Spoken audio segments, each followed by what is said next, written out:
तो आप सभी का हार्दिक स्वागत है द कॉमिक टेलर के एक और नए एपिसोड में। और यहाँ अब हम आपको बताने जाएंगे this is the death planet का थर्ड पार्ट। तो पिछले एपिसोड्स में हमने देखा था कि अनलिविंग एपोक्लिप्स कैसे बढ़ता ही जा रहा है और उसको रोकने के लिए जो जस्टिस लीग जो कदम उठा रही है वो सब आपने देखे थे। और लास्ट के एपिसोड में हमने देखा था कि जॉन और उसकी टीम जब ब्लड मॉड के पास जाती है तो उन्हें पता चलता है वो ब्लड मॉड नहीं है, वो ब्लड है ही नहीं, वो प्लास्टिक मैन है और प्लास्टिक मैन उन सबको मार रहा था। तो चलो अब आगे स्टार्ट करते हैं। तो हमने जैसे देखा था कि प्लास्टिक मैन ने बहुत सारे हीरोज़ को हमारे मार दिया था और उनमें से कुछ हीरो जैसे डिटेक्टिव चिम्प, जॉन, ज़टाना और स्वैम्प थिंग को निकल गया था, पर वो लोग बच गए। डिटेक्टिव चिम्प बोलता है कि ज़टाना तुम ठीक हो, सांस ले रही हो?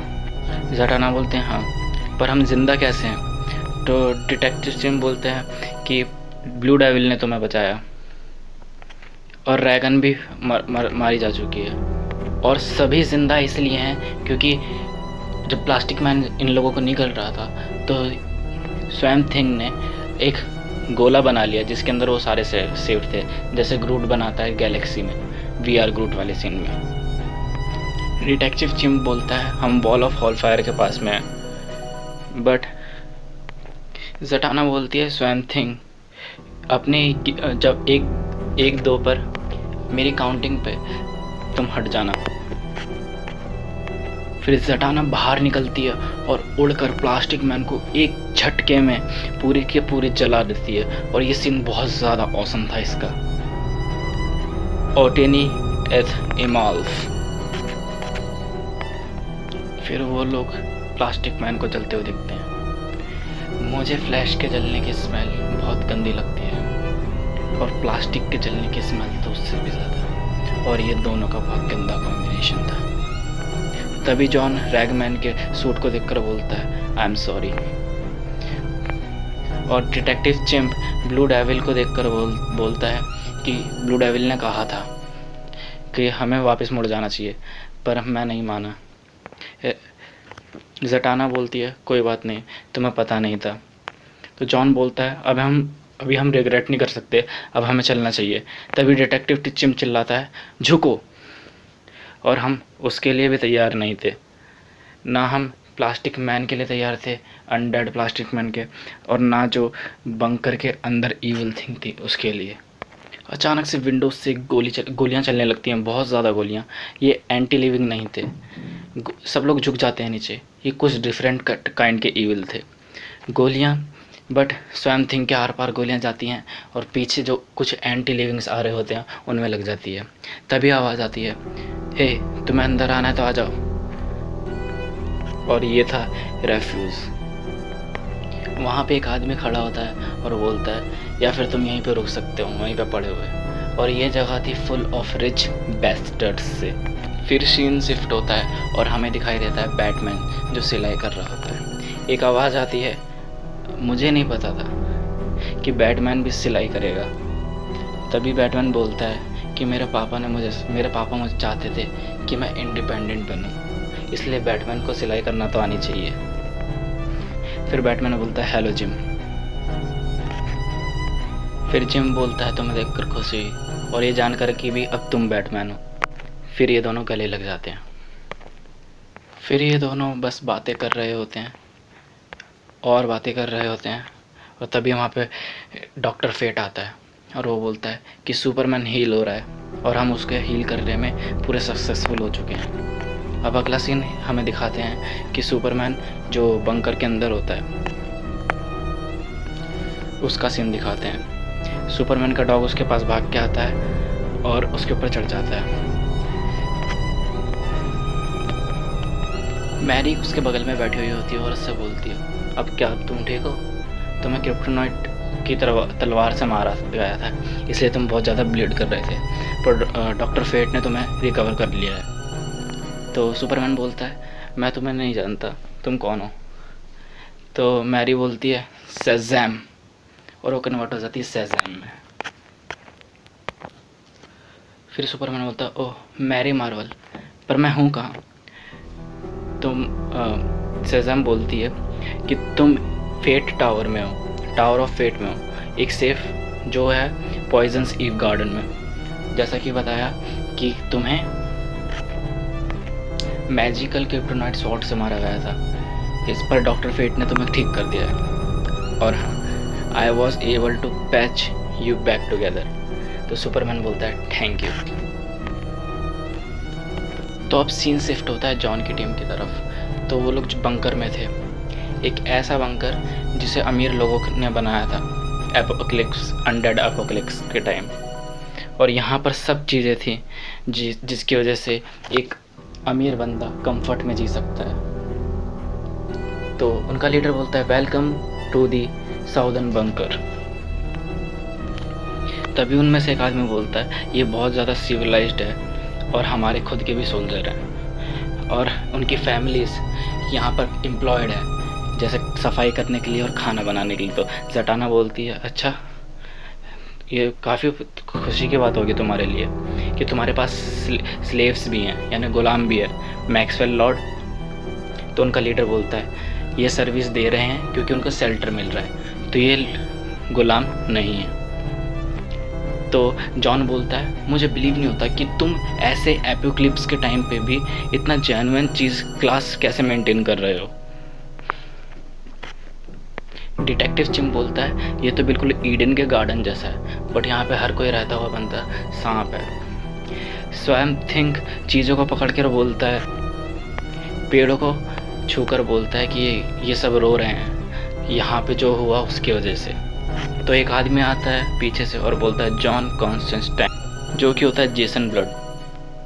और वो जॉन से बोलता है कि हमें अकेले में कुछ बात करनी है। अब जॉन बोलता है व्हाट्सअप। तो Jason blood gone from of man को बोलकर एक डीमन के फॉर्म में चेंज होता है और बोलता है रेज द डीमन ड्रैगन। तभी जॉन बोलता है अरे यार रुक जाओ, अपनी है ना जो भी बोलना चाहते हो उसमें से ये dash dash dash rhyming skip करो। तो जेसन बोलता है तुम शुरू से बहुत मतलबी हो। तो जॉन बोलता है कि मैंने बस अभी अभी अपने 2 फ्रेंड्स को खोया है, बस मैं पोइट्री सुनने के मूड में नहीं हूँ। तो फिर जेसन बोलता है कि हेल खुश नहीं है। तो जॉन बोलता है मतलब कि, तो वो बोलता है जितने भी अनडेड हैं उनकी आत्मा उनके शरीर में कैद हो चुकी है और वो हेल तक नहीं गई है, इसलिए ड्रैगन बहुत गुस्सा हो गया है और वो यहाँ पर आ रहा है सब कुछ तबाह करने। जॉन बोलता है इसका क्या मतलब? तो जेसन बोलता है इस मतलब कि सब कुछ ख़त्म कर देगा, सब कुछ, और वो बहुत गुस्से में है और वो किसी को कुछ टाइम भी नहीं देगा और कोई भी नहीं बच पाएगा उससे।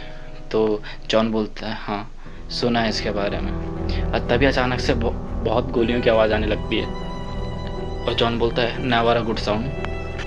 फिर हमें देखने को मिलता है कि स्वयं थिंग वहाँ पे लोगों को मार रहा होता है और सारे उस पर गोलियाँ चला रहे होते हैं। जॉन बोलता है ये सब क्या हो रहा है? तो जटाना बोलती है कि ये उसे टॉर्चर कर रहे हैं क्योंकि उसने उसको जितने भी पेड़ पौधे थे उनको फोर्स करा था कि वो अपने लिए प्रोड्यूस करें। और स्वयं थिंग चिल्लाता है मैं पेड़ पौधों के लिए जीता हूँ और पेड़ पौधों के लिए मर भी सकता हूँ। जॉन उससे बोलता है कि स्वयं थिंग ये बहुत बुरे लोग हैं, हम जानते हैं, और ये लोग ऐसा भी नहीं सोचते जैसा तुम सोचते पेड़ पौधों के बारे में, पर हम बात कर सकते हैं, इनको छोड़ दो।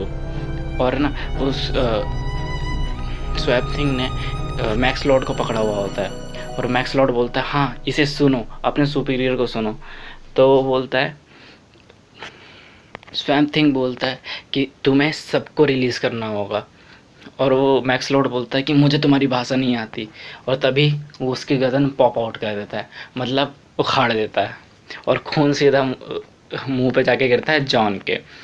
तो वहाँ पे पास में कॉम्बैट खड़ा होता है और वो बोलता है प्रोफेसर ईवो टाइम आ चुका है। डिटेक्टर चीफ बोलता है ईवो क्वेश्चन मार्क। तो डॉक्टर ईवो बोलता है यस मास्टर कॉम्बैट।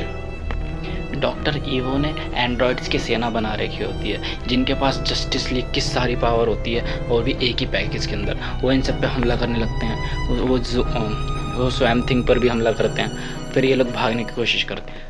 जॉन बोलता है कि ये लोग बहुत सारे हैं, एक से बहुत ज़्यादा हैं, तो हमें जाना पड़ेगा। और तभी वो पोर्टल बनाता है एक जगह से दूसरी जगह जाने का। स्वैम्प थिंग बोलता है नहीं। तो जॉन स्वैम्प थिंग बोलता है नहीं, क्योंकि ये लोग पेड़ पौधे को बहुत ज़्यादा टॉर्चर कर रहे थे। तो जॉन बोलता है स्वैम्प थिंग अभी बात मानो, अभी यहाँ से चलना पड़ेगा, अगली बार हम आएंगे एक प्लान के साथ, पर तब तक के लिए चलो।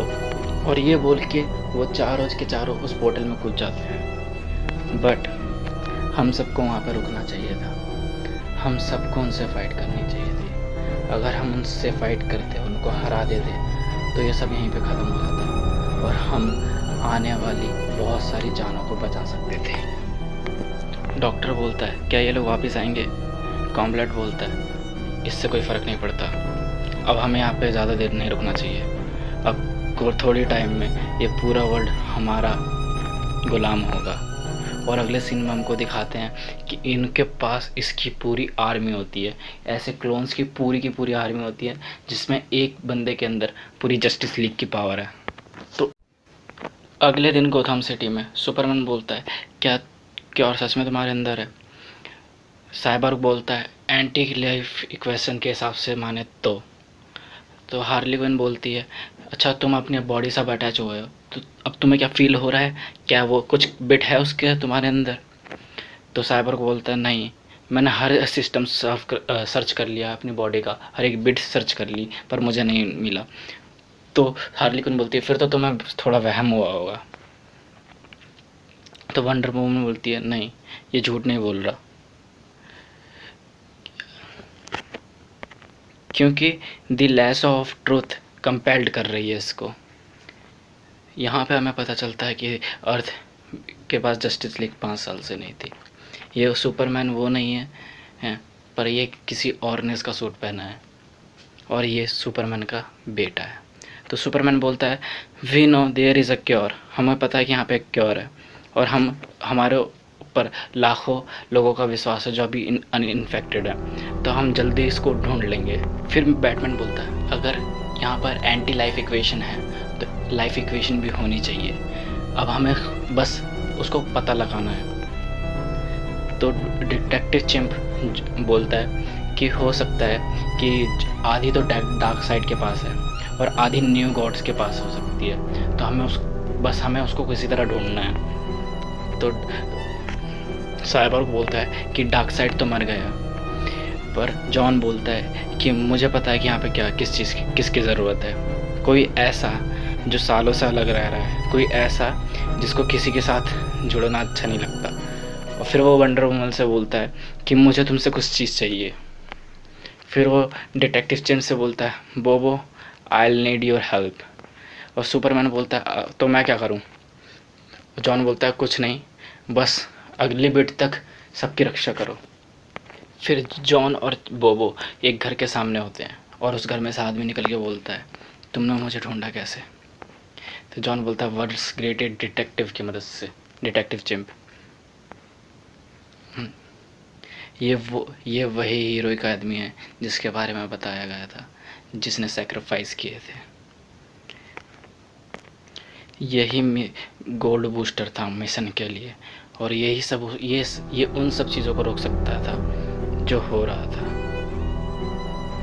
बट जब से फ्यूचर ने एग्जिस्ट करना बंद करा तो इसने भी एग्जिस्ट करना बंद करा। डिटेक्टिव चैंप बोलता है बस भागना मत। तो वो बोलता है तुम क्या मुझे ट्रैप करने की कोशिश कर रहे हो? मीनिंग मास्टर मिलेकल और उसकी वाइफ बिग ब्राडा ने अपने आप को सेक्रीफाइस करा था उनके लिए जो आज तक कभी पैदा नहीं हुए। और प्रॉब्लम ये थी कि बिग ब्राडा मर चुकी थी और मिस्टर मिरेकल यही था वो बंदा, मास्टर मिरेकल। तो मास्टर मिरेकल बोलता है तुम्हें क्या चाहिए जॉन? तो जॉन बोलता है कि वर्ल्ड को तुम्हारी ज़रूरत है, हम उसको बचा सकते हैं। तो मास्टर मिरेकल बोलता है ये लास्ट टाइम वर्क नहीं करा था। तो जॉन बोलता है क्या हो अगर हम उसे बचा सके तो वो बोलता है नहीं ऐसा नहीं हो सकता, वो मर चुकी है और मैं वहाँ था, मैंने उसे देखा। तो इसीलिए जो भी तुम्हें यहाँ पे लाया है वो उससे बोलो कि चुप रहे, और मैं तुम्हारी बात नहीं मानूंगा क्योंकि तुम बहुत बड़े झूठे हो। तो जॉन बोलता है, देखो मैं तुमसे प्रॉमिस करता हूँ कि मैं जो बोल रहा हूँ वो सच बोल रहा हूँ। तो वो बोलता है कि मैं तुम्हारा विश्वास कैसे करूँ। तो वो अपने जेब में हाथ डालता है और वंडर वुमन की रोप निकालता है और बोलता है, अब पूछो। तो जॉन लेस ऑफ ट्रुथ पकड़ कर बोलता है कि इसका क्योर है। ये सुनकर वो चौंक जाता है, हम उसे बचा सकते हैं। तो डिटेक्टिव चिम बोलते हैं कि क्योर साइबॉर्ग के अंदर है, पर उसे हमें निकालना नहीं आता, हमें उसके निकालने के लिए नॉलेज की ज़रूरत है। तो वो बोलता है, तो क्या तुम्हें मेरा मदर बॉक्स चाहिए। तो जॉन बोलता है कि हम तुमसे मदर बॉक्स के लिए पूछ सकते थे, बट हम उसका आंसर पहले ही जानते हैं। तो फिर वो बोलता है, तो तुम्हें मुझसे क्या चाहिए। तो जॉन बोलता है, पहले जाओ और नहा के आओ, और मुझे लोगों को कन्विंस करना पड़ेगा कि प्लान काम करेगा, और रेडी हो जाओ। अब हम भगवान से उसका थ्रोन चुराने जा रहे हैं। तो ये एपिसोड यहीं पे एंड होता है गाइस। स्टोरी और भी ज़्यादा जेन्युइन होती जा रही है, मतलब और भी ज़्यादा एडिक्टिव। मैं तो एडिक्टेड होता जा रहा हूँ इस मूवी की तरफ, सॉरी इस कॉमिक की तरफ। लिटरली स्टोरी भी बहुत जेन्युइन है। तो बस इसी से कनेक्ट होने के लिए आप हमारे साथ कनेक्ट रहिए, और चैनल को लाइक करिए, शेयर करिए, सब्सक्राइब करना मत भूलना। ओके।